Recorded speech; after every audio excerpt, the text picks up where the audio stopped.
خدا کے نام سے کرتا ہوں ابتدائے کلام، توجہ کیجیے مبذول مومنین کرام۔ کروں گا خدمت اقدس میں پیش ذکر انام، سب اہل بیت پہ مل کے پڑھیں درود و سلام۔ اللہم صلی علی محمد و آل محمد وعجل فرجہم۔ ناظرین و ناظرات، مومنین و مومنات، السلام علیکم ورحمۃ اللہ وبرکاتہ۔ آج کے عزیز ترین ہدایت ٹیلی ویژن پر صبرس پروگرام لے کر گدائے اہل بیت سید علی شان حسین آپ کی خدمت میں حاضر ہے، اور جیسا کہ میں نے آپ سے وعدہ کیا تھا کہ آج کا پروگرام جو نہایتی اہمیت کا حامل ہے اور حضرت امام حسین کی مدینہ سے کربلا روانگی پر محیط ہے، اس کے لیے نہایتی خصوصی طور پر میں نے جن مہمانان گرامی کو آج دعوت دی ہے اس میں آپ کا تعارف کراتا چلا جاؤں۔ اس پروگرام کو خصوصی طور پر سننے کے لیے اور اس پروگرام سے استنباط کرنے کے لیے میرے ساتھ تشریف رکھتے ہیں جناب سید کیسر بخاری، جو کہ سابق نائب صدر ہیں تحریک جعفریہ پنجاب کے۔ اس پروگرام میں شرکت کے لیے میرے ساتھ تشریف رکھتے ہیں سید حماد نقوی، ڈاکٹر سید محمد حماد نقوی۔ آپ M S C Muslim thought and western thought ہیں، LLM ہیں، LLB ہیں۔ آپ 20 سال سے research and Islam and religion کے اوپر آپ کا ایکسپیرینس ہے، اور آپ ایشین اور ویسٹرن یونیورسٹیز میں لیکچرز دیتے رہتے ہیں، مختلف television, press T V, Asian, PTV، BBC وغیرہ پر آپ اسلامک تھاٹ کے حوالے سے بھی بہت سارے لیکچر دے چکے ہیں۔ اور آج کی اہم ترین شخصیت جن سے ہم نے اس عظیم بات کے اوپر، اس اہم ٹاپک کے اوپر گفتگو کرنی ہے اور ہم نے جو ان سے فائدہ حاصل کرنا ہے، اس کے لیے میرے پاس خصوصی طور پر تشریف رکھتے ہیں مولانا سید عباس عابدی صاحب۔ کسی تعارف کے محتاج نہیں، محقق ہیں، مصنف ہیں، شاعر ہیں، ناصح ہیں، فاؤنڈر ڈائریکٹر ہیں ہدایت ٹیلی ویژن کا، اور خطیب آل عمران ہیں، اور آپ اکثر اپنی زندگی کو انہی پروگرام کے لیے محمد و آل محمد کے لیے وقف کر چکے ہیں۔ گزشتہ پروگرام میں محترم جناب ڈاکٹر سید حماد نقوی نے حضرت علی کی لیگیسی کے اوپر گفتگو کی تھی، اور اس کے نتیجے میں یہ بات سامنے آئی تھی کہ اوائل ہی میں اسلام 2 حصوں میں منقسم ہو کر رہ گیا، ایک وہ جنہوں نے اہل بیت کا دامن پکڑا، اور ایک وہ جنہوں نے اہل بیت کا دامن چھوڑا۔ ہماری گفتگو کا سیر حاصل اور ہماری گفتگو کا اہم نکات اور ہماری گفتگو کا اہم موضوع اور ہماری گفتگو کا جست تمام کا تمام انہی کے متعلق ہے جنہوں نے دامن اہل بیت پکڑا۔ اور آج ہم اس گفتگو کے اگلے حصے کی طرف آئیں گے کہ امام حسین علیہ السلام مدینہ چھوڑ کر کوفہ کے لیے کیوں روانہ ہوئے۔ اس موضوع کو آگے بڑھانے کے لیے میں جناب محترم ڈاکٹر حماد نقوی صاحب کی طرف جاؤں گا اور ان سے پوچھوں گا کہ جناب ڈاکٹر صاحب، جیسا آپ نے گزشتہ موضوع کے اوپر بات کرتے ہوئے بتایا تھا کہ حضرت علی علیہ السلام نے ان تمام لوگوں کے جن کے بزرگ قتل ہوئے، انہوں نے اپنی اینمٹی مسلمان ہونے کے باوجود بھی ختم نہ کی، جس کے نتیجے میں اسلام کے اندر بہت سے ریولوشن اور واقعات رونما ہوئے، جن میں ایک واقعہ آج ہم گفتگو کرنے کے لیے جا رہے ہیں۔ تو حضرت علی کی لیگیسی اور امام حسین کا کربلا جانا اور واقعہ کربلا کا وقوع پذیر ہونا، اس میں کیا مماثلت؟ بہت شکریہ۔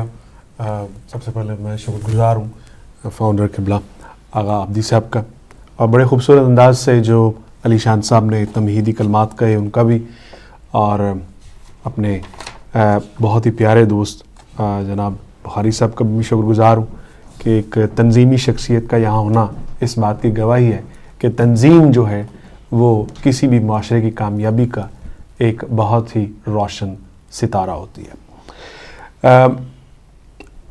میرے تمام مسلمان بھائی جو اس ہدایت ٹیلی ویژن کو دیکھ رہے ہیں، چاہے آپ شیعہ ہیں چاہے آپ سنی ہیں، یہ بات میں آپ کی خدمت میں اس لیے عرض کر رہا ہوں کہ دیکھیے، جو شخص بھی اس چینل کے سامنے بیٹھا ہے، کم از کم وہ امام حسین علیہ السلام کا ممنون بھی ہے اور احسان مند بھی ہے۔ وہ دو بڑی وجوہات کی وجہ سے ہے قبلہ۔ کلمہ آپ جس شخصیت کا پڑھ کر آپ جانور سے انسان بنے ہیں، وہ امام حسین کے نانا کا کلمہ ہے۔ سبحان اللہ، ماشاءاللہ۔ اور اس کلمے کی زندگی جو ہے وہ علی امیر المومنین کی وجہ سے ہے۔ سبحان اللہ، سبحان اللہ۔ میں اس طرف بھی آؤں گا تاکہ یہ بات سمجھ میں آ جائے۔ اور دوسری وجہ یہ کہ آپ اہل حدیث ہوں، آپ اہل تشیع ہوں، آپ اہل سنت ہوں، انسان کو انسانیت کے درجوں تک پہنچانے والی جو ایک ذات اقدس ہے بعد از رسول خدا، سبحان اللہ، وہ صرف امیر المومنین حضرت علی ابن ابی طالب ہے۔ بے شک، سبحان اللہ، محمد و آل محمد و جل فرج۔ وہ غیر بھی مانتا ہے، دشمن بھی مانتا ہے، وہ میدان میں بھی مانتا ہے، وہ علمی سطح پر بھی مانتا ہے۔ سبحان اللہ۔ آپ تھوڑی سی تکلیف کریں کہ تعصب کی اینک کو ہلکا سا اتاریں اور غور کریں کہ جب حضرت ابوبکر صدیق، حضرت عمر فاروق، حضرت عثمان، ان اصحاب کرام ایک الیکشن ہوتا ہے، وہ الیکشن اللہ رب العزت کی پارلیمنٹ کی بجائے انسانوں کی بنائی ہوئی پارلیمنٹ سے کیوں ہوتا ہے؟ سبحان اللہ۔ مسجد نبوی موجود تھی، زندگی کے ہر مرحلے وہاں پر ڈسکس ہوتے تھے۔ سرکار نے ایک ایسا خوبصورت آپ کو انسٹیٹیوشن دیا تھا کہ آپ اپنے گھر کے مسئلے بھی سرکار کے پاس لے کر آتے تھے۔ سبحان اللہ۔ وہ مسجد نبوی بھی گواہ رہے گی کہ اللہ ان لوگوں نے مجھے چھوڑ کر پیٹھ دکھائی اور چلے گئے سقیفہ میں، اس لیے کہ یہ مسجد بھی گواہ بنے گی روز قیامت کہ میرا استعمال صحیح ہوا ہے یا غلط ہوا ہے۔ سبحان اللہ۔ تو وہ تھی پارلیمنٹ، مسلم معاشرے کی، مدنی معاشرے کی وہ جگہ جس کو مسلمانوں نے چھوڑ دیا اور چلے گئے سقیفہ میں۔ تمام مسلمانوں کو اس کا پتہ ہے، لیکن ہلکی سے کہنے کو اتاریے کہ کیا مسلمانوں کے پاس کوئی پارلیمنٹ نام کی چیز نہیں ہے؟ سبحان اللہ۔ بالکل ہے، بالکل ہے۔ اگر نہیں ہے تو پھر کیا مسلمانوں کے پاس کوئی طرز حکومت ہے؟ سبحان اللہ۔ اگر ہے تو کہاں ہے؟ واہ۔ اگر ہے تو کہاں ہے؟ کوئی ایسی مسلم ریاست اور حکومت، یہ دو مختلف چیزیں ہیں۔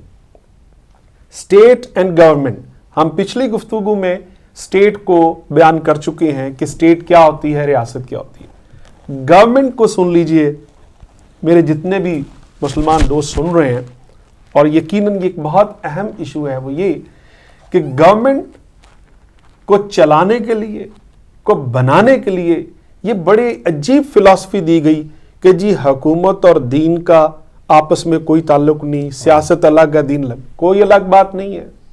بالکل بھی، میں بالکل آپ کی خدمت میں صحیح، آپ کسی بھی عالم دین کے سر پہ قرآن رکھ کر کہیے گا کیا نبی پاک نے حکومت کی؟ وہ کہے گا کی۔ کیا نبی پاک نے نبوت کے امور سر انجام دیے؟ یس ہی ڈیڈ۔ تو پھر یہ علیحدگی کہاں سے آئی؟ یہ علیحدگی ایک سازش کے تحت ڈالی گئی کہ سیاست کو الگ رکھیں۔ کیوں؟ سیاست میں بہت سارے ہم نشینوں کو پردے سے اٹھنا پڑے گا۔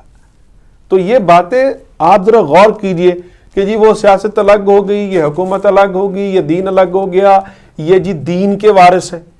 اہل بیت اطہار کو کہا گیا جی یہ دین کے وارث ہیں۔ اچھا، اگر دین کے وارث ہیں تو کیا دین جنت میں جا کر نافذ ہونا ہے؟ اس دنیا میں نافذ ہونا ہے نا دین کو۔ تو اس دنیا میں نافذ ہونے کے لیے what you demand? You demand administration, you demand law, you demand institution, you demand human activity, you need force. But all should be according to the law of Quran, not according to the law of man.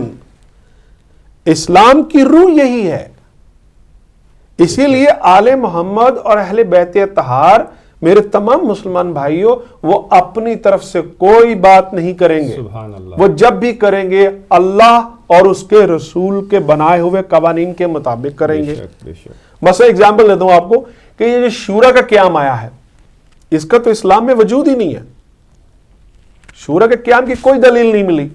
تو یہ شورا بنی کہاں؟ اسکیفا میں بنی. اگر یہ اتنی امپورٹنٹ تھی شورا تو پھر نبی پاک صلی اللہ علیہ وسلم نے پوری زندگی میں اس کے اوپر گفتگو نہیں کی. سبحان اللہ. مجلس پہ کی ہے، شورا پہ نہیں کی. واہ. مجلس پہ کی ہے. تو یہ مجلس جو ہے دیکھیے آج ایران کے پارلیمنٹ کو مجلس کہتے ہیں. یو ایس اے کے parliament is known as a Congress. The British parliament is a parliament. اب یہ کیسے ممکن ہے کہ آپ ایک حصے کو چھوڑ دیں اور باقی دو حصوں کو بلا لیں؟ اب وہ جو 25 ایئرز میرے سارے مسلمان دوست کہتے ہیں کہ حضرت علی علیہ السلام خاموش رہے, he didn't say anything. دیکھیے یہ بڑی عجیب بات ہے کہ اللہ رب العزت کو بالکل معلوم تھا کہ جس کو میں نے خلق کیا ہے یہ شیطان, یہ بیڑا غرق کرے گا میرے بنائے ہوئے انسان کے لیے, راستے پیدا کرے گا. سبحان اللہ. تو اللہ رب العزت نے اس کو سزا نہیں دی اس وقت تک جب تک کہ اس نے عمل نہیں کیا. معلوم تو تھا خالق بے نیاز کو, تو اپنے گھر سے بھی نہیں نکالا.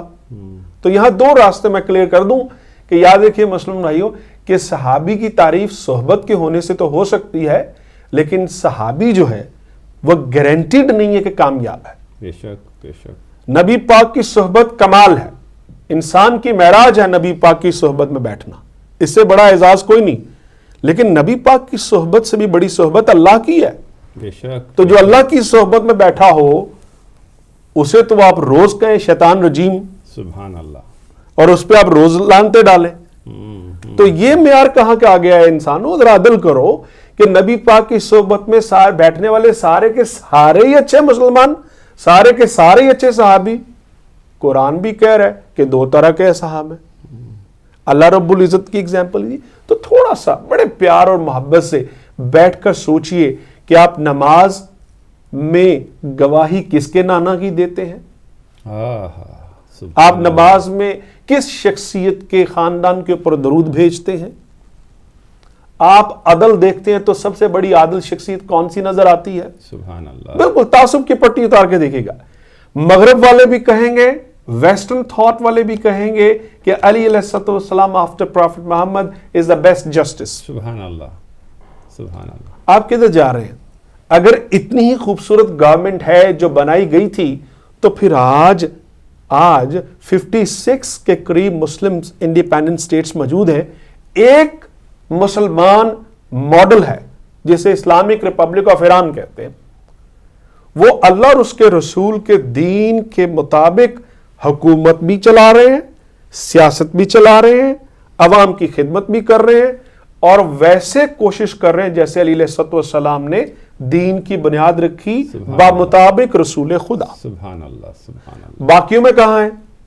سعودی عرب نے یمن پہ حملہ کر دیا, یہ کون سے پارلیمنٹ سے اپروول ہوئی ہے؟ اللہ اکبر. سوال بنتا ہے نا عام انسان کو. مارا آپ نے لوگوں کو, شام میں مارا, چلیے ان سب کو چھوڑ دیجئے, مسلمان ہیں. مسلمانوں نے اسپین کے اوپر 500 سے لے کر 350 سال تک حکومت کی. درست. کہاں ہے آج مسلمانوں کی حکومت؟ کوئی نہیں. کیوں اسپینش رائٹر کہتا ہے کہ you are the cruellest people in over history? اللہ اکبر. آپ نے کردار سے اسلام نہیں پھیلایا, تلوار جبر و ظلم سے پھیلایا. اور یہ اسلام کے خلاف بھی ناانصافی, آل محمد کے خلاف بھی ناانصافی, اللہ کے رسول کے خلاف بھی ناانصافی, اس کے دین کے خلاف بھی ناانصافی, حتیٰ کہ اللہ کے خلاف بھی ناانصافی. تو یہ تھی آپ کی حکومت. 350 سال کئی نسلیں پیدا ہو جاتی ہیں آگا, اور وہی نسلیں اب واپس چلی گئی ہیں کہ ہم مسلمان ہونا ہی نہیں چاہتے. آج کے دور کا انسان آپ دیکھیے کہ وہ کتنا پھنس گیا کہ وہ کس مسلمان کو دیکھ کے مسلمان بنے؟ ظالم کو, یہ داعش وغیرہ کو, اللہ اکبر. ان کو دیکھ کے مسلمان بنے گا؟ بولیے. یہ جو شام میں جو ظلم ہو رہا ہے, یمن میں ہو رہا ہے, سعودی عرب کے اندر ہو رہا ہے, قطر میں ہو رہا ہے, پاکستان میں ہو رہا ہے, کوئی مسلمان اسٹیٹ محفوظ نہیں ہے، اس لیے کہ بنیاد ہی ایسے اسلام کی رکھ دی گئی جس کی ابتدا ظلم کے ساتھ ہوئی. سبحان اللہ. جب عدل سے ہوتی تو یہ برقرار رہتا سلسلہ. امیر المومنین علیہ السلام کی لیگسی میں میرے محترم دوستو دو چیزیں بہت امپورٹنٹ ہیں، اور میں اس کو وائنڈ اپ کر کے واپس آپ کی طرف آ رہا ہوں قبلہ. بے شک. دو چیزیں یہ ہیں کہ سرکار نے علمی سطح پر قرآن کو اتنی عظمت دلوائی، پھر لفظ دیکھیے، علمی سطح پر قرآن کو اتنی عظمت دلوائی کہ جو پابندیاں لگائی گئی تھی حدیث اکٹھی کرنے پر اس کو انہوں نے پاش کر دیا. سبحان اللہ. کہ قرآن کے اندر ہی وہ تفاسیر اور ان کی گفتگو ایسی کی کہ علی علیہ السلام کی لوگ گفتگو سنتے تھے لیکن دماغ نبی پاک کی طرف چلا جاتا تھا کہ لفظ تو نبی پاک کے ہیں، کہہ علی پاک رہے ہیں. واہ واہ واہ. یہ ہوتا ہے وہ علم جو اللہ کی طرف سے لیا گیا ہوتا ہے. سبحان اللہ. یہ خود بولتا ہے. اور یاد رکھیے کہ علی علیہ السلام کی لیگیسی میں جو دوسرا بہت امپورٹنٹ ویجیلنٹ پوائنٹ وہ یہ ہے کہ علی علیہ السلام نے زندگی میں شہادت کو اس لیے نہیں اپنایا کہ یہ ان کے گھر کی میراث ہے. بے شک. اس لیے نہیں اپنایا، اس لیے اپنایا نہیں، اللہ نے انہیں منتخب کیا، اپنے ہی گھر میں پیدا کیا تھا، اپنے ہی گھر میں سے اٹھا لیا. سبحان اللہ. بے شک. بے شک. اور اس کی دلیل میں نہیں دوں گا. ویسٹرن کوب said in his very famous documentary, Prophet Muhammad sallallahu alaihi wasallam is the final seal of the prophethood, but whereas Ali alayhi salam, the institutional beginning of the explanation of Islam and the finality of the justice in Islam. سبحان اللہ. ماشاء اللہ. یہ دونوں چیزیں روند ڈالی گئی اور اب اسلام کہاں کھڑا ہے؟ کوئی کہتا ہے خلافت ہو، کوئی کہتا ہے یہ ہو، کسی کے پاس کوئی ڈیفینیشن نہیں ہے. گھر بیٹھیے، نماز پڑھیے، نماز پڑھ کے اپنا سر نیچے رکھیے، سوچئے کہ آخر آپ نے کلمہ پڑھنے والی شخصیت اور ہو کر بھی جس کا کلمہ پڑھتے ہیں کیا اس کو جواب دے نہیں ہونا؟ آج یزید اور اس کے ماننے والے بھی بڑے ہیں. امام حسین علیہ السلام کو آپ بھی کہتے ہیں کہ جی ہم بھی مانتے ہیں. یہ بھی کا لفظ نکال دیں اور پورے وہ بن جائیے جیسا قرآن اور اہل بیت چاہتے ہیں. ماشاءاللہ. بہت خوبصورت. ناظرین و ناظرات، مومنین و مومنات، یہ تھے ڈاکٹر حماد نقوی جنہوں نے امام حسین کی واقعہ کربلا کی طرف اشارہ کرتے ہوئے بتایا کہ اس کی بیک گراؤنڈ کیا تھی. وقت ہو گیا ہے ایک مختصر سے وقفے کا. اس کے بعد ہم فوری طور پہ مولانا عابدی صاحب سے مکمل اور مفصل طور پر ان حالات کو جاننے کی کوشش کریں گے جنہوں نے امام حسین کو مجبور کیا کہ وہ مدینہ کو چھوڑیں اور کوفہ کی طرف جائیں، اور کوفہ جاتے ہوئے ان کے ساتھ کیا ہوا. اس کو سننے کے لیے ہماتن گوش رہیے، ٹیلی ویژن کے پاس رہیے اور انتظار کیجئے. ہم چھوٹے سے وقفے کے بعد دوبارہ حاضر ہوتے ہیں.